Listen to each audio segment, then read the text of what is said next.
What's going on, YouTube fam? It's your boy BC Views, back at it again with another video.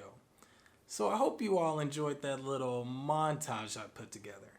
And if you're wondering how I was able to be in front of the camera while the camera was moving, giving me those nice, smooth, cinematic shots, well then, you're in the right place, because obviously we're going to talk about it. So I would like to introduce you all to the Rhino ROV Pro Slider.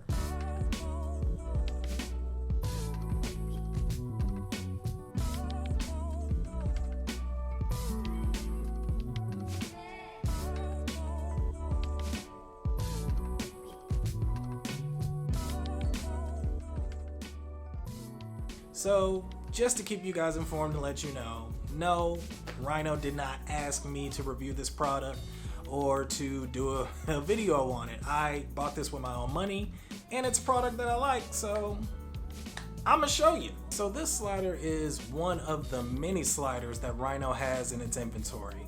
Why I got this slider? It just works for my lifestyle. I'm more of a run and gun type of shooter. I like being on the move. I'm not so much into cinematic work just yet.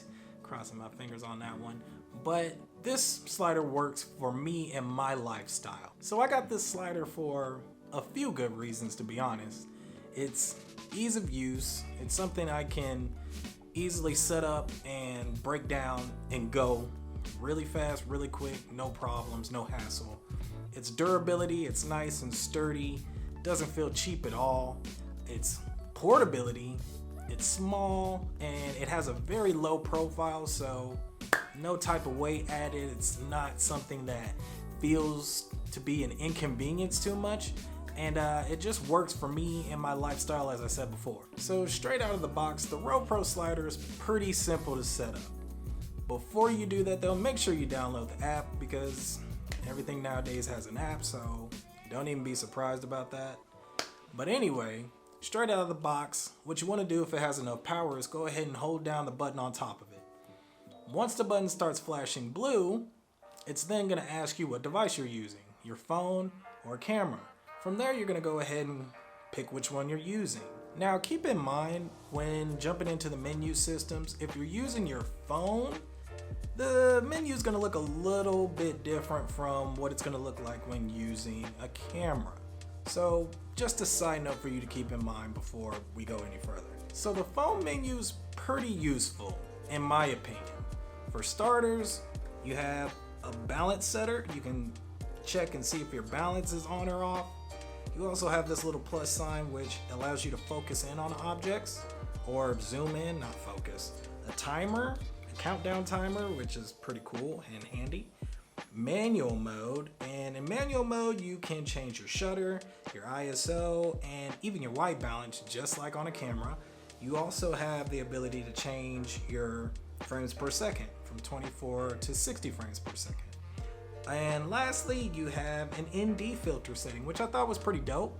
It actually comes with a clip-on ND filter, and you put that in front of your camera lens, and from there the settings on the filter or the settings on the camera will actually let you know if you're over or underexposed, and it'll turn green when it's just right. So the camera menu is pretty straightforward. Everything that you need as far as ISO, white balance, shutter speed, frames per second, obviously all that's going to be with your camera. So the only thing you need to worry about is the duration and the speed ramp. And make sure you pay attention to this, because this is going to determine actually how fast the slider is going to move and essentially how long your scene is going to be. So this is also a good slider if you're looking to get some moving hyperlapses, but you need to buy the shutter cable cord, which I did not get, and it doesn't come with it. So make sure you get that to make sure you can do it, obviously. Shit, I wish I would have got it. I would have been able to show you guys that, but yeah, just keep that in mind. So if you're wondering about battery life, it is a rechargeable slider, so that's a plus. You don't need batteries for it. And if you want to check the charge, just go ahead and press on the button that we talked about earlier when it came to setting it up. But the only thing you need to do is press it and watch the lights glow up. And each, I think there's 5 or 6 lights, and that'll tell you how much power you have. So as far as the size of the slider, this is the 16-inch version. And I don't know, this may be a little too big for you guys, but there's good news. They actually have an 8-inch version too, which is about half of this. And I think it's actually more popular than this one too. If you can imagine how easy it is to get around with this, then just imagine how easy it would be with half of this, which is the 8-inch version. And to go along with the sizes, they also have just the Pro version and the mobile version. I have the Pro version, which is able to use a phone and a mirrorless camera, and they also have the mobile version, which is just for your phone, but they still have the mobile version in the traveler size, which is 16, and just the regular 8.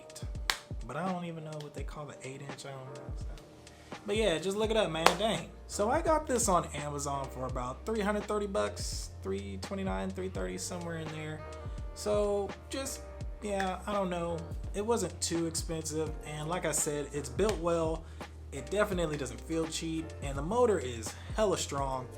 I've had this thing upside down, right side up, upside down, sideways. I've had it in all types of positions, and not once did I notice the motor hindering or struggling.